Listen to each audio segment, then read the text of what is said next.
ही पारंपरिक अळूच्या गाठींची रेसिपी माझ्या आजीची आठवणीतली आणि माझ्या आईच्या आजची रेसिपी तुम्हाला कशी करायची बघायची आहे का? चला आपण बघूया. अशी अळूच्या पानांची गाठ्याची भाजी करायची. ती अशी ना ही पानं होत ना ती धुवायची चांगली, त्याची अशी शिराबिरा काढून टाकायची आणि अशी गाठ मारायची आणि त्याची भाजी करायची. हे मग आता तुमका करून दाखवतलं आहे.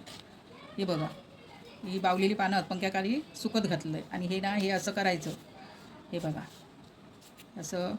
नंतर ह्या बोटात असा घेऊ भया आणि असं असं करून पिळवटायची आणि हे आहे ना इकडचं ते ह्याच्यामध्ये असं हे करायची, अशी गाठ मारायची. म्हणजे हे गाठी हे झाली, एकाच गाठी हे बोलतं.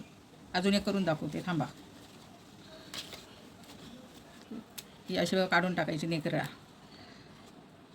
आणि नंतर हे असं हे करायचं. कारण ताजी पानं घेतली तर गाठ मारता येणार नाही, म्हणून ही अशी फिरवायची. अशी हे इकडून असं असं ह्याच्यापर्यंत जायचं आणि ह्याच्यात हे असं आतमध्ये घालायचं आणि असं ही गाठ झाली.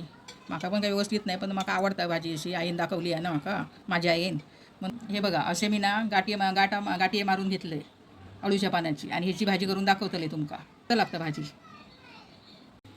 हे आता अळूच्या गाठ्या बांधून झालेले आहेत. आता मी भाजी करू घेते. कढईत आता तेल तापला असा. आता त्याच्यात राई घालतंय. राई तडतडू होईल. आता जिरा घालतंय. त्यानंतर लसूण घालायची फोडणीला. लसूण थोडी ढवळून घ्यायची अशी. त्याच्यानंतर जो कांदो जरा जास्त घालायचा ह्या भाजीत.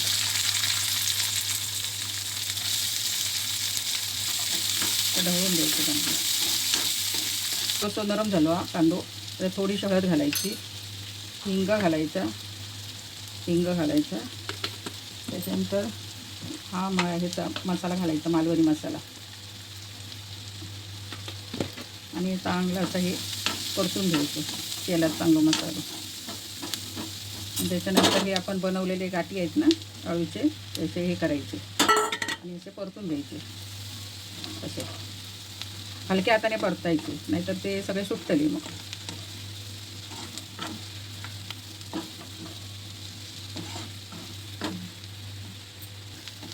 आता हलक्या हाताने परतून झालेले आहे.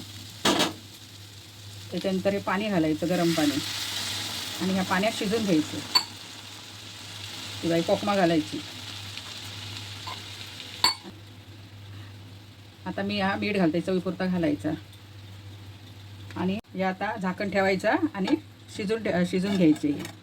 आणि मध्ये मध्ये हलवायचा थोडासा हलक्या हाताने. ही रेसिपी आहे ना माझ्या आईने शिकवली आहे असा. तेव्हा तुम्ही करून बघा आणि पारंपरिक हा करूनच बघा, छान लागतं. पण गाठी मारू ठेवू बाकी काही नाही.